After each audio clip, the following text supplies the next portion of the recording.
Alyssa Orange joining us on the Lewis Automotive Hotline. Alyssa, not only the host of the Varsity Vibe podcast, but she is one of our resident Dodger fans. We got a couple others call in on a regular basis.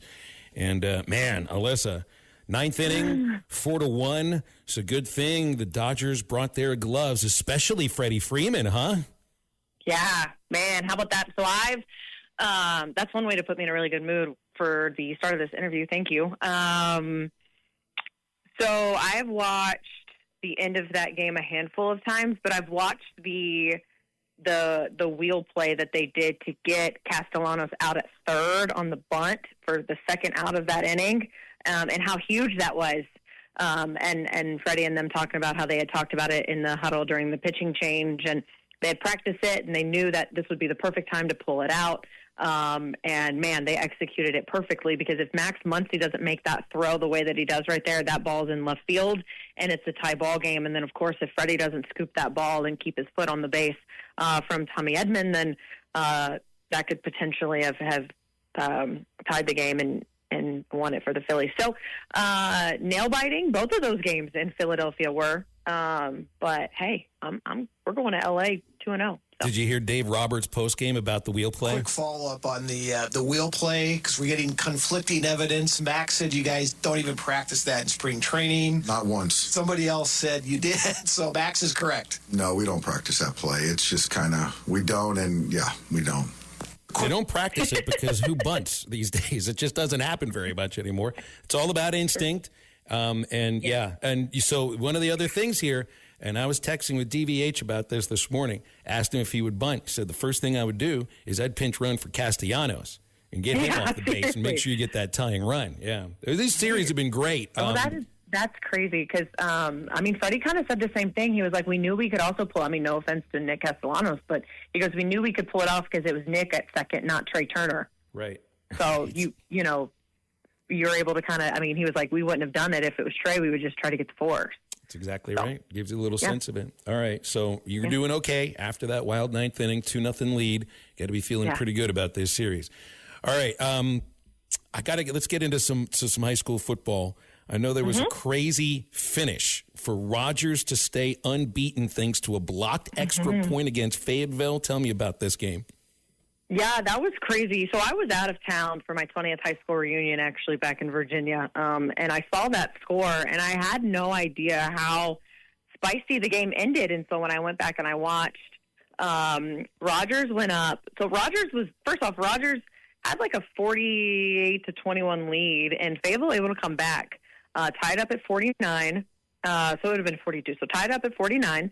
And then Rogers scored made it 56-49, and so Fayetteville was about a minute and a half, had to drive back down the field and score, and then they did. And a lot of people thought they'd go for two and go ahead and just win the game, and kind of felt like maybe Rogers' defense was a little gassed. You could have been able to do a two-point conversion, but they brought the field goal kicking unit out there to kick the extra point.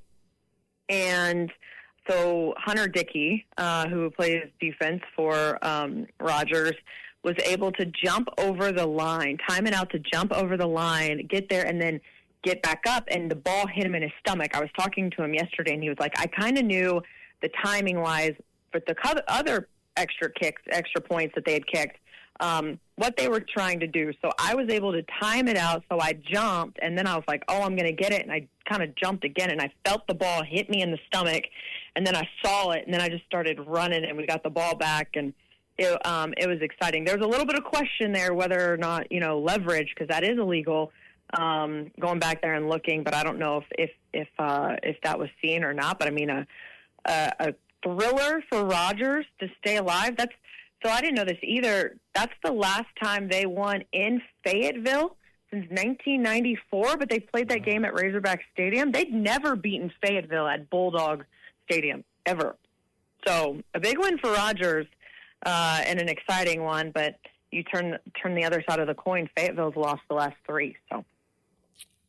So, Rogers has the highest scoring team in all of 7A football now, and going up against, is it Bentonville West this weekend with the defense that's only allowed 82 points. Big game in the 7A West, biggest game. Huge game. There's two huge games in 7A, one Central and one West.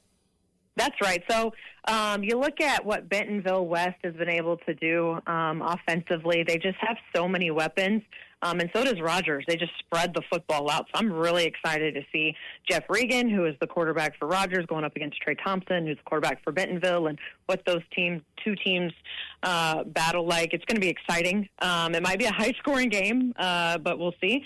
And that one is at Rogers. And then down in Central Arkansas, where you guys are, I mean, I think right now everyone's trying to figure out who's going to beat Bryant, if anybody, right? They're kind of like Greenwood of the 7A. Can anyone beat them?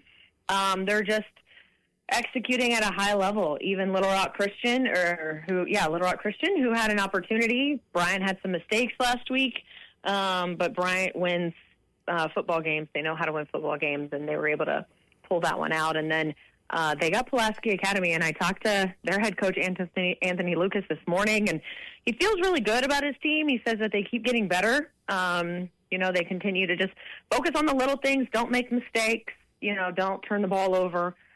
He told us that he had his seniors call a team players-only meeting that he didn't know anything about. And he's like, and after that, it kind of felt like things have really been rolling in the right direction. That was after that Highland Park game, I think week 3. So, it's going to be Pulaski Academy is going to have to play a perfect game to try to beat Bryant. But there are some things I think on tape that Bryant showed last week that they could exploit. So that one should be a fun one down there too. And it's at Pulaski Academy. So I know Coach Lucas felt good about that. I want to talk Bentonville real quick here. I saw Coach Jody Grant earn his 100th win, 34-0 over Northside. You had a conversation with him on Varsity Vibe? Yeah, so, for Coach Grant, you think about a guy who coached under a legend like Barry Lenny Sr. The last state title that Bentonville won was 14. They lost last year to Bryant, lost a few years before to Fayetteville.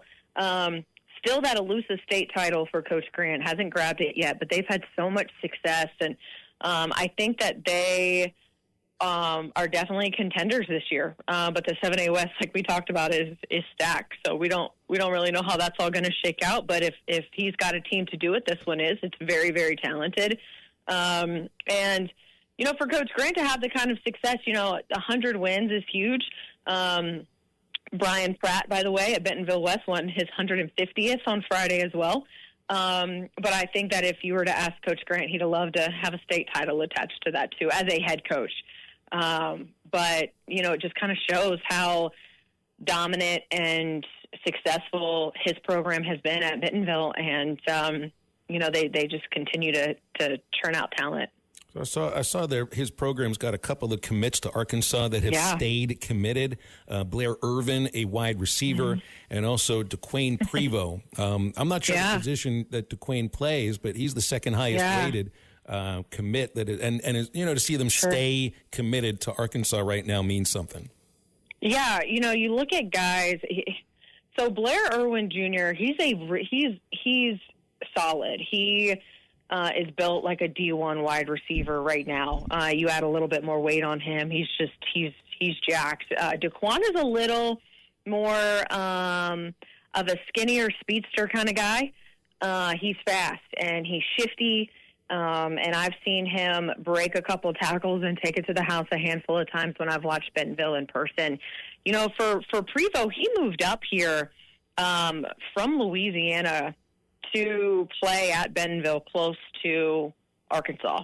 So he was in Louisiana last year, really had a lot of success down there, and then moved to Bentonville this year.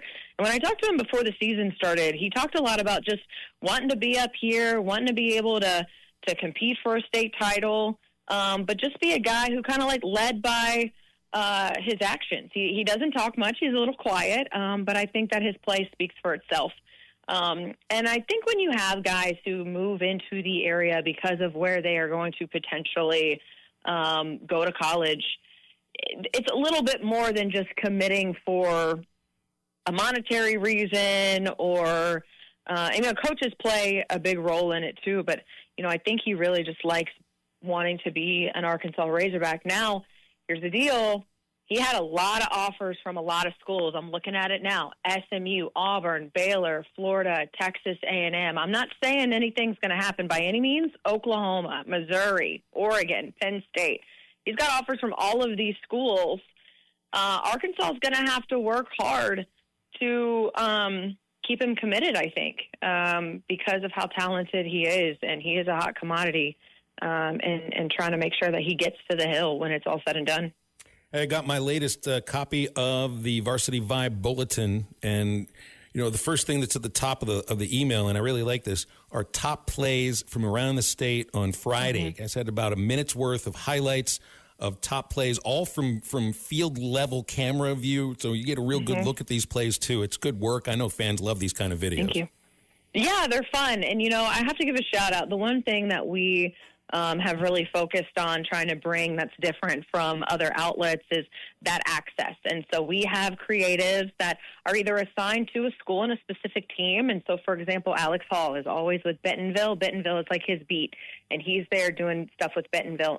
Or we hire them on a Friday night to go to a specific game. But we're getting, like you said, those field-level highlights, but also coaches mic'd up, players mic'd up.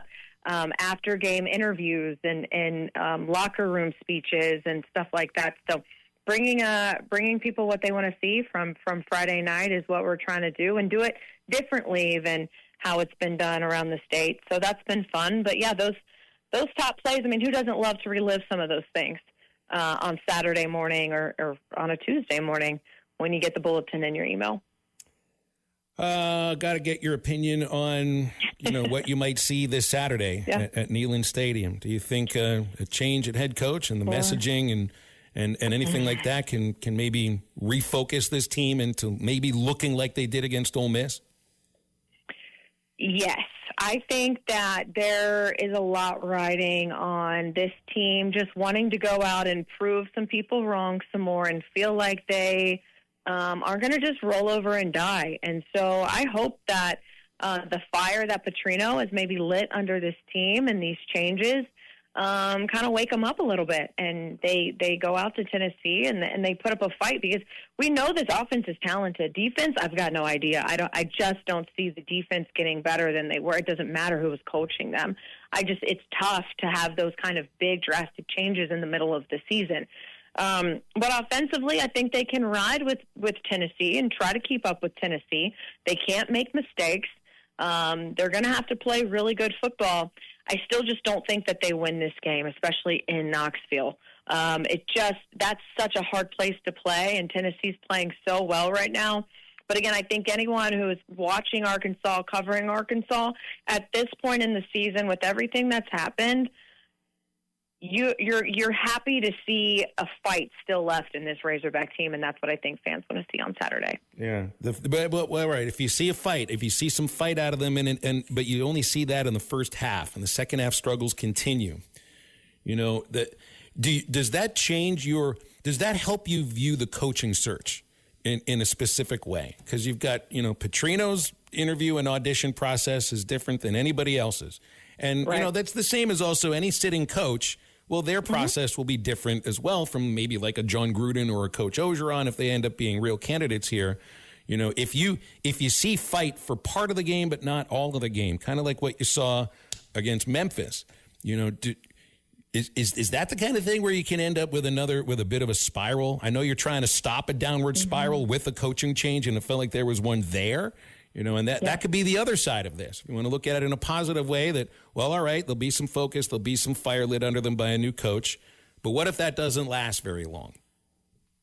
Yeah, I think this is just, it's an audition. And I think what those in charge of naming the head coach next year are looking for is, can he rally the troops and get buy-in? Because if you can, and if you've got a team that's buying in and playing hard for the coach that they have right now, you think about kind of what that means on a grander scale. If you do end up hiring Bobby Petrino because things go in a certain direction, that's less players, you would think, going into the transfer portal. That's more of the team that you're keeping together for next year. How much continuity in the world that we have right now in college athletics can you keep from one year to the other? That's always the big question.